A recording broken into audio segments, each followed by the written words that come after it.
In 1944, Viktor Frankl was stripped naked, shaved completely, and given a number. His name no longer mattered. His medical degrees meant nothing. His manuscripts, years of work, burned to ash. He was no longer a psychiatrist. He was prisoner number 119,104. And yet, inside those death camps, surrounded by gas chambers and mass graves, Frankl discovered something that would revolutionize psychology forever. He found the answer to life's most terrifying question: what keeps a human being alive when everything has been taken? What makes one person survive while another gives up and dies? Meaning, purpose, survival. This is not just his story. This is the story of what you can become when life strips everything away. And by the end of this video, you'll understand something about yourself that you've never seen before. The burning pages. Before Auschwitz, Viktor Frankl was already a brilliant psychiatrist in Vienna. He had spent years developing a revolutionary theory that humans are not driven primarily by pleasure, as Freud claimed, or by power, as Adler suggested. The primary motivation in life is the search for meaning. He had written an entire manuscript about this idea, his life's work sewn into the lining of his coat. When the Nazis stripped him at Auschwitz, they found it, and they destroyed it. Imagine watching your life's purpose burn in front of you. Most people would break, but Frankl made a decision that would change everything. He decided that if his theory was true, if meaning really was the key to human survival, then he would prove it. Not in a laboratory, not in a lecture hall, but in hell itself. He would become his own experiment. The concentration camp became his research facility. His fellow prisoners became subjects, and what he observed would shatter everything psychology believed about human nature. But first, he had to survive the unsurvivable. The death pattern. In the camps, Frankl noticed something that haunted him. Prisoners died in patterns, not just from starvation, not just from disease. They died from something else entirely. They died when they lost hope. He watched strong men, physically healthy enough to survive, simply give up and die within days. And he watched frail, starving prisoners somehow cling to life with impossible determination. What was the difference? Frankl observed that prisoners who had something to live for, a loved one waiting, a task unfinished, a purpose unfulfilled, had higher survival rates than those who had nothing left to believe in. Hope dies before body. One prisoner lost his will to live after learning his wife had died. Another survived by imagining the lectures he would give about this experience. The body follows the mind. When meaning dies, the body follows. As the great philosopher Nietzsche had written decades before, and Frankl knew this quote well, "He who has a why to live can bear almost any how." But knowing this intellectually and proving it in Auschwitz were two different things. What Frankl discovered next would become the foundation of an entirely new form of therapy: inner freedom. The Nazis could control everything. When you ate, when you slept, whether you lived or died. They could take your clothes, your family, your name. But Frankl realized there was one thing they could never take: your mind. In the darkest moments, standing naked in freezing temperatures, being beaten by guards, watching friends march to gas chambers, Frankl practiced something extraordinary. He chose his response. He would imagine himself lecturing in a warm, comfortable auditorium. He would picture the faces of students, eager to learn about the psychology of concentration camps. He made his suffering meaningful by deciding it would serve a greater purpose. Between stimulus and response, there is a space. In that space lies our power to choose our response. In our response lies our growth and our freedom. This was Frankl's revolutionary insight. Everything can be taken from a man but one thing, the last of the human freedoms: to choose one's attitude in any given set of circumstances. The guards had absolute power over his body, but his mind, his meaning, that belonged to him alone, and this inner freedom would become the cornerstone of his entire therapeutic approach. The void question. Most psychology asks, what do you want from life? But Frankl flipped this question entirely, and it changed everything. What does life want from you? Think about that for a moment. Stop asking what you can get. Start asking what life is asking of you. In the camps, when prisoners asked, "Why is this happening to me?"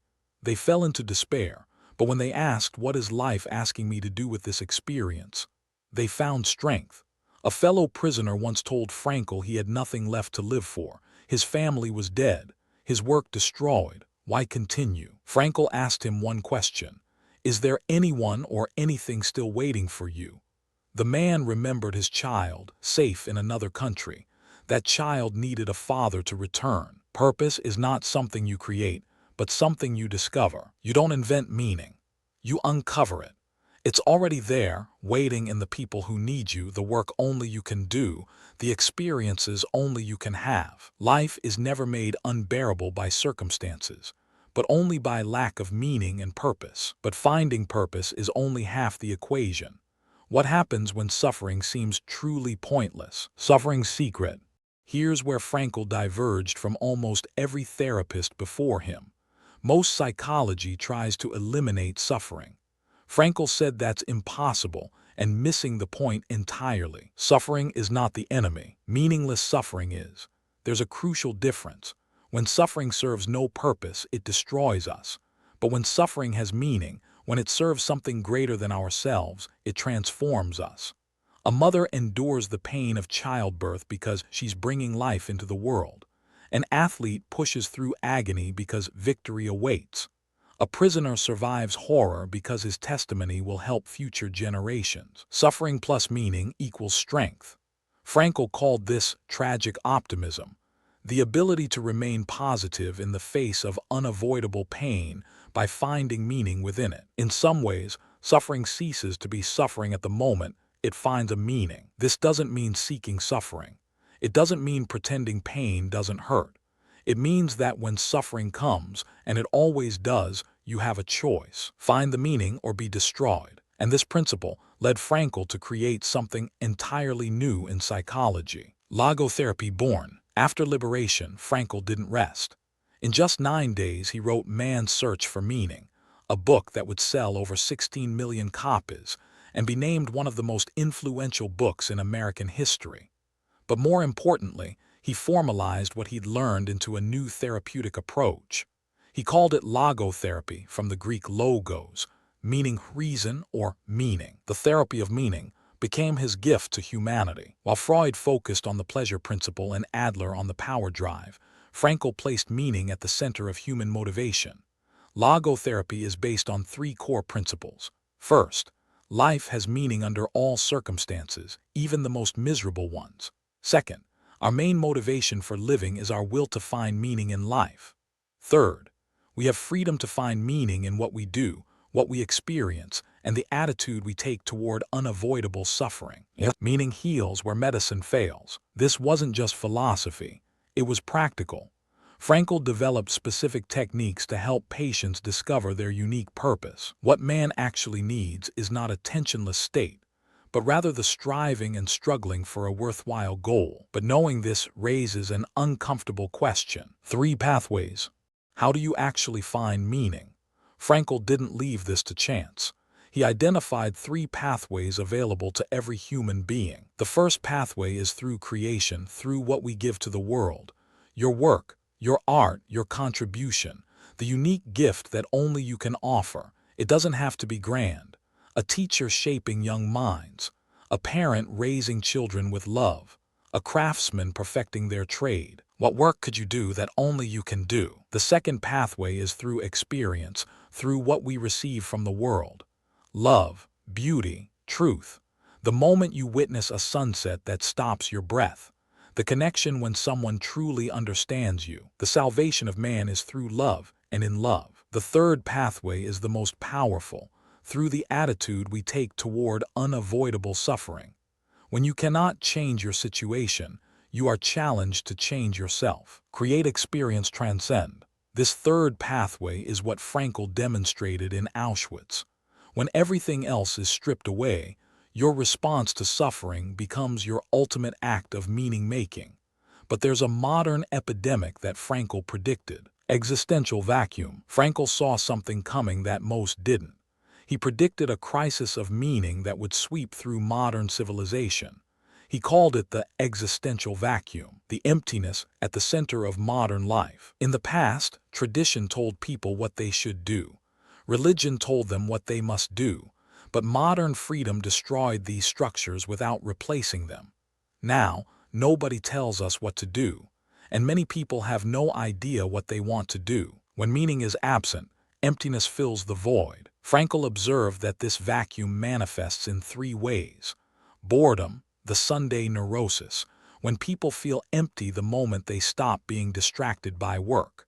Conformism, doing what others do because you don't know what you want. Totalitarianism, doing what others tell you because you can't bear the weight of freedom. Distraction, addiction, conformity. Look around. Social media addiction, workaholism, the endless chase for more money, more status, more pleasure. Ever more people today have the means to live, but no meaning to live for. This isn't happiness. This is anesthesia, numbing the pain of a life without purpose. But Frankl didn't just diagnose the problem. Your unique task. Here's what Frankl wanted you to understand. Your meaning cannot be copied from someone else. It cannot be found in a self-help book. It cannot be handed to you by a guru. It's yours alone. Every human being has a unique task in life, a specific contribution that no one else can make, a particular set of relationships that depend on you showing up. When you ask, what is the meaning of life? You're asking the wrong question. Life is asking you what your meaning is, and it asks through the situations you face, through the people who need you, through the abilities you've been given, through the suffering you've endured that gives you wisdom others don't have. A Holocaust survivor doesn't ask why suffering exists.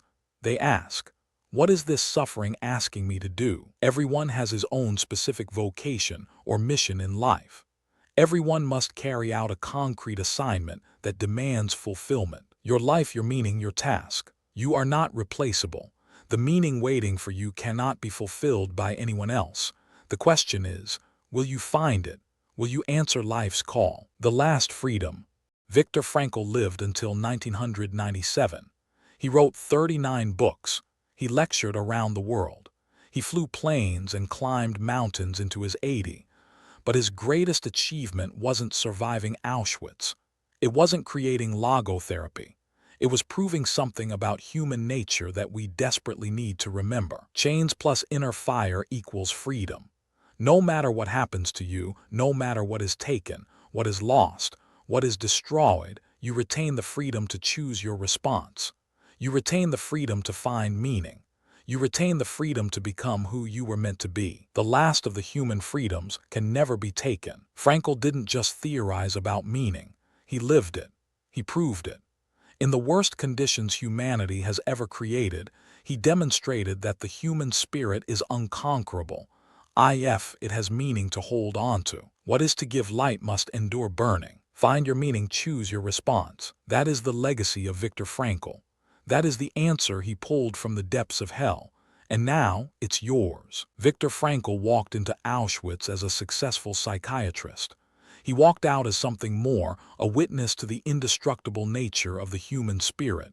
Everything was taken from him, his family, his work, his identity. And yet, in that void, he found something that could never be taken. He found that meaning is the ultimate human power, not pleasure, not success, not even happiness, meaning. Because when you have meaning, you can endure any suffering. When you have purpose, no obstacle is insurmountable. When you know why you're here, you can bear any how. Meaning survives when everything dies. So let me ask you, what is life asking of you right now? What task awaits that only you can fulfill?